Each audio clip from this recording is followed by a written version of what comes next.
রাসূল সাল্লাল্লাহু আলাইহি ওয়াসাল্লাম ঘুমের আগে 4টা কাজ করার নির্দেশ দিয়েছেন। আসসালামু আলাইকুম ওয়া রাহমাতুল্লাহি ওয়া বারাকাতুহু। সন্ধ্যা থেকে ঘুমের আগ পর্যন্ত রাসূল সাল্লাল্লাহু আলাইহি ওয়াসাল্লাম 4টা কাজ করার নির্দেশ দিয়েছেন। আল্লাহর হাবিব সাল্লাল্লাহু আলাইহি ওয়াসাল্লাম সতর্কতা স্বরূপ এই 4টা কাজের নির্দেশ দিয়েছেন।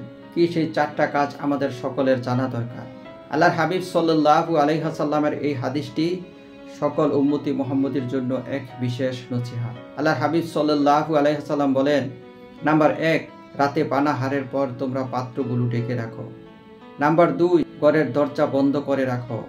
নাম্বার 3, সন্ধ্যাবেলা তোমাদের বাচ্চাদের ঘর থেকে বের হতে দিও না, কারণ এই সময় জিনেরা ছড়িয়ে পড়ে এবং কোনো কিছুকে দ্রুত পাকড়াও করে।